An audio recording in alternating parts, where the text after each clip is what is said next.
오늘 세상을 이기는 지혜 솔로몬 모든 가족 여러분, 오늘 방청하시는 분들과 TV를 통해서 시청하시는 모든 분들이 새로이 시작되는 2014년도 새해 축복받으시고 그리고 모든 일에 성공하시는 귀한 한 해가 되시길 주의 이름으로 축원합니다. 아멘. 저는 이렇게 복을 빌 때마다 이런 생각을 해요. 그러면 삶의 성공은 무엇일까? 승리하는 인생은 무엇일까? 우리가 세상을 이기기 위해서, 승리하기 위해서 오늘 그 지혜를 알고자, 지혜를 듣고자 오늘 이 자리에 모였을진데, 그럼 승리는 무엇인가? 저는 이렇게 생각합니다. 한 해 동안 한 해를 마무리하는 성구영신 예배 때 곰곰이 한 해를 되돌아보는 거예요.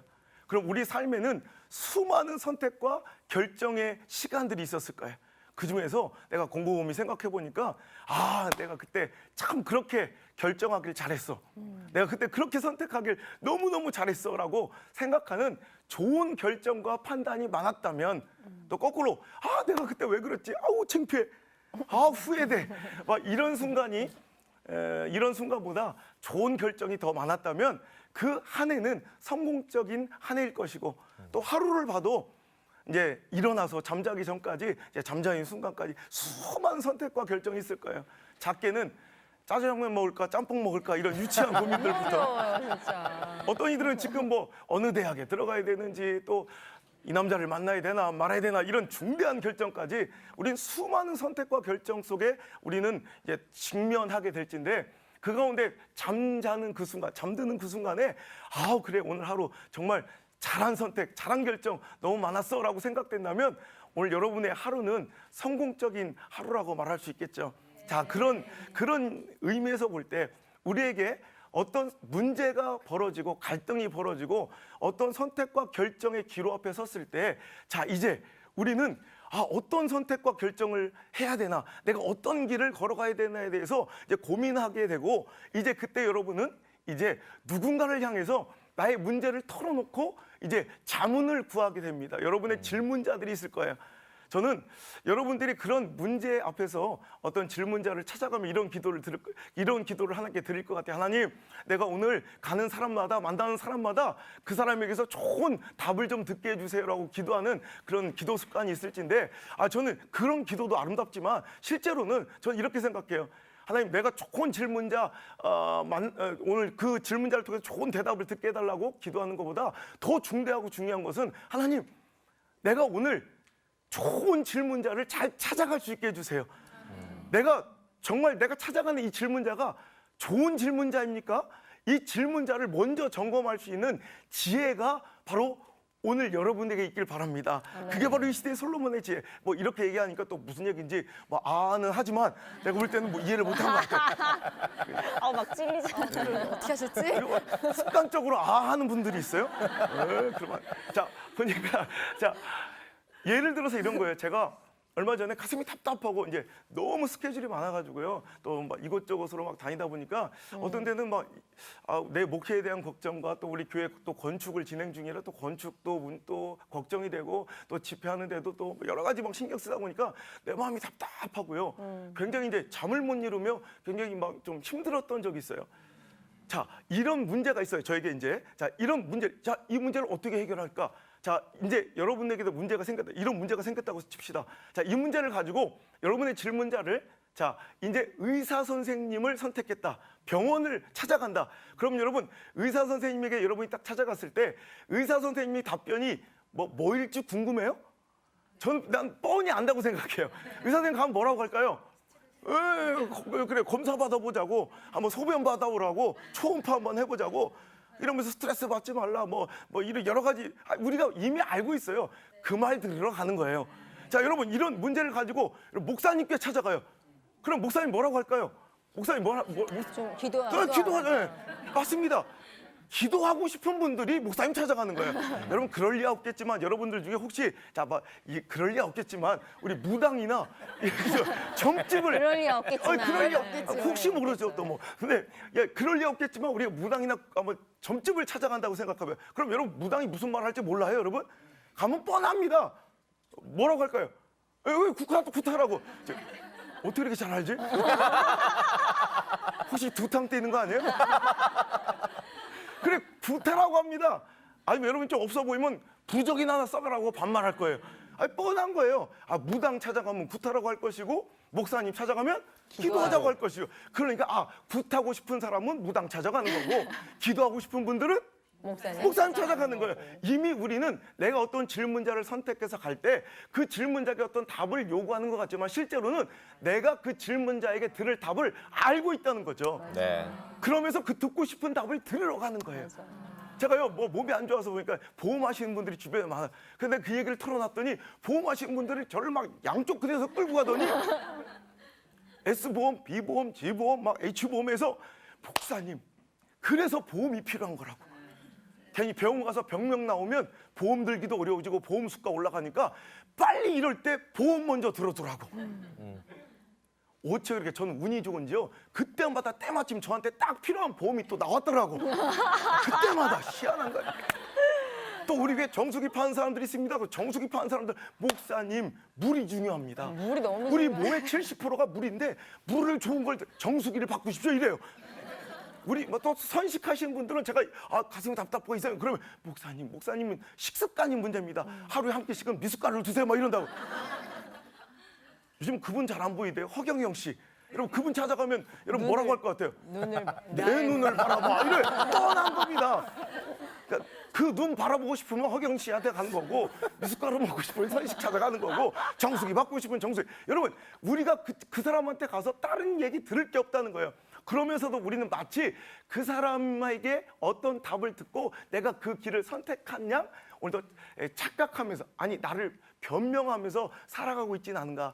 여러분 우리가 어떤 질문자를 향해서 어떤 문제를 두고 갈 때 난 이미 그 질문에 대한 그 사람의 답을 알고 있을진데 오늘 그 사람 입에서 좋은 답 듣게 해주세요. 기도하기 전에 하나님 내가 찾아가는 질문자가 좋은 질문자일 수 있게 도와주세요. 또 내가 자꾸 잘못된 질문자를 찾아가는 습관이 있었다면 하나님 그 발걸음을 돌릴 수 있는 용기와 결단을 주세요. 이렇게 기도할 수 있는 새해가 되시기를 주의 이름으로 축원합니다. 아멘. 자, 아합이라는 사람에게 열왕기상 21장에 보면 아합이라는 왕에게도 문제가 하나 생겼어요. 무슨 문제냐면 왕으로서 아무것도 부러울 것이 없는 사람인데 어느 날 보니까 저기 나봇이라는 사람이 갖고 있는 포도원이 너무너무 갖고 싶은 거야. 성경에 보니까 그가 정원을 만드는데 정원을 꾸미는데 그 나봇의 포도원이 물론 성경에는 나물밭, 채소밭이라고 표현되어 있지만 그것은 이제 왕가에서 꾸민 정원을 말하는 거예요. 그 한 귀퉁이에 나봇의 포도원만 딱 들어가면 너무 기가 막힌 그림이 되겠거든. 여러분 심리학자들이 이렇게 연구한 결과에 의하면 우리가 갑작스럽게 돈을 많이 벌잖아요. 그러면 그때부터 제일 먼저 생겨나는 게 미적 탐구, 미적 호기심이랍니다. 그러니까 이런 거예요. 돈 많이 번 사람들이 갑자기 막 그림 사러 다니고 그러잖아요. 물론 재산 증식에 이런 수단이 되기도 하지만 사람들이 돈을 갑자기 많이 벌면 그렇게 미적 호기심이 생긴대요. 그래서 여러분 얼마 전에 뭐 대통령의 이런 거 보니까 그림 하나에 이건 개발세벌로 그린 것 같은데 이런 거 하나에 막 2억 3억 해요. 여러분 그 이해돼요? 여러분 이거면 짜장면이 몇 그릇이야 막 이런 생각하죠. 그림 안에 7천만 원 이러면 이해돼요? 그럼 여러분이 돈을 덜 벌었다는 얘기야. 돈을 더 벌어야 돼요. 돈을 벌면 이게 이해가 된대요.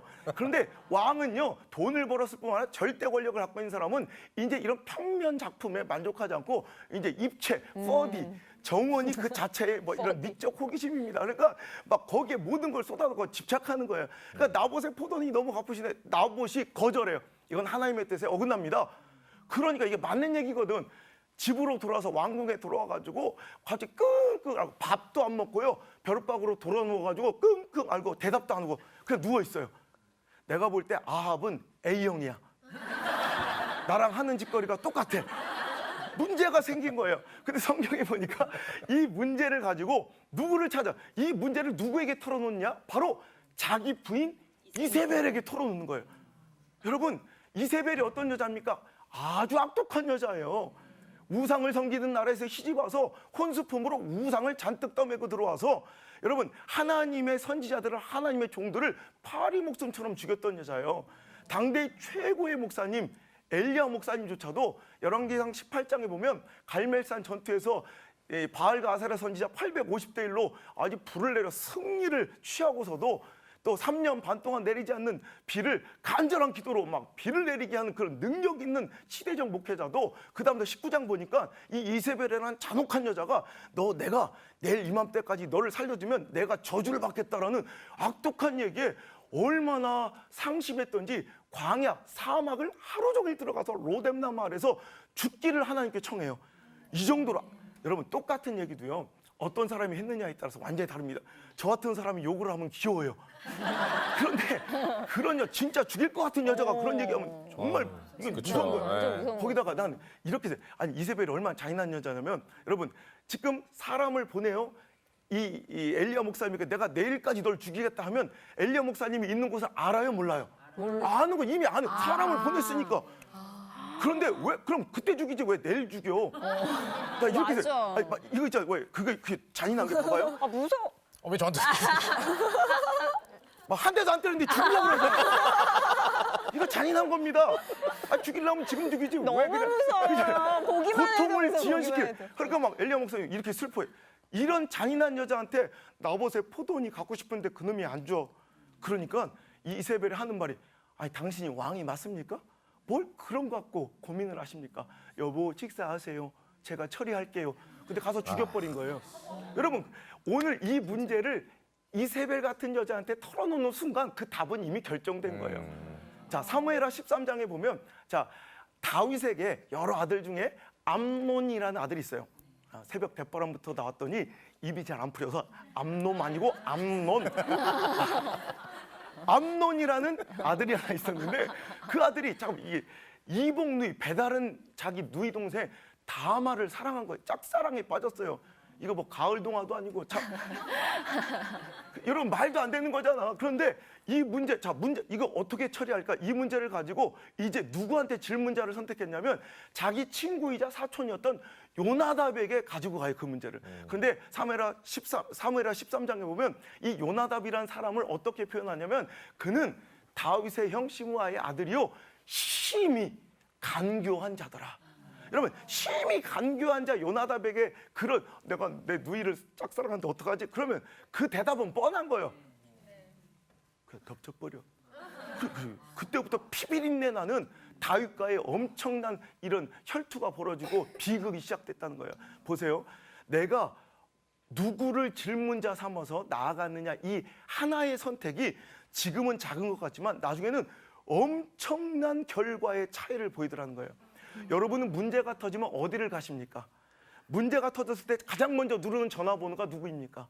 여러분 문제와 아픔이 있을 때 여러분 누구에게 가는지 오늘 그 질문자들 당신의 삶의 멘토를 점검하십시오. 거기에 당신 미래가 결정되어 있습니다. 그럼 우리가 어떤 질문자, 좋은 질문자를 찾아가야 되느냐? 첫 번째, 긍정의 질문자를 찾아가십시오. 똑같은 상황을 보면서도요, 어떤 사람은 그걸 굉장히 비관적으로, 비극적으로 얘기하는 사람이 있고, 똑같은 상황을 보면서도 어떤 사람들은 그것을 긍정적으로 좋게 보는 사람이 있어요.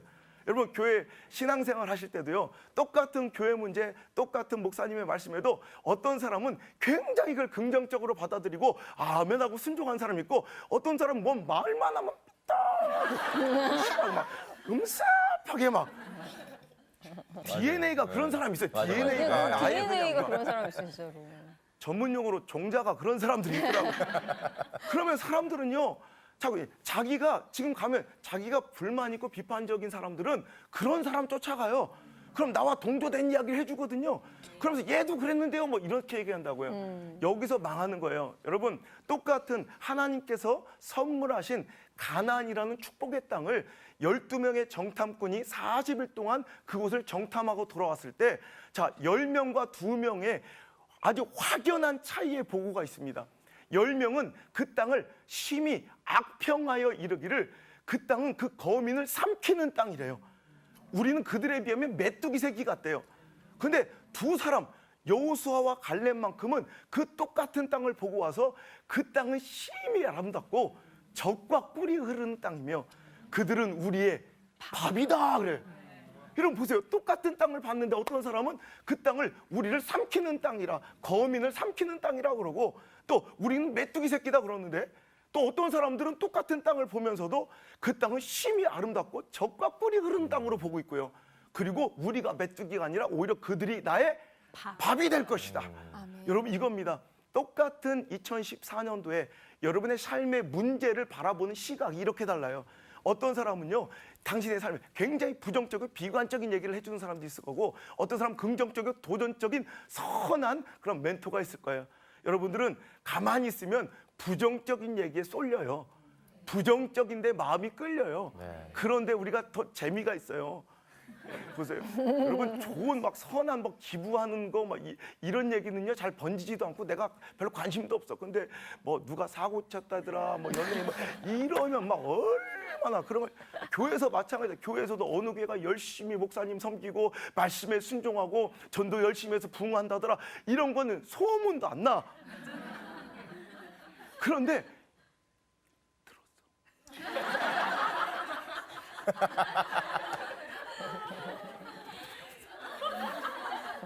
이런 얘기는 얼마나 잘하는지 소리 소문도 없는데 네. 다 알아. 시골 사람들도 서울에서 일어나니까 다 알고 막 정보국이야 정보국.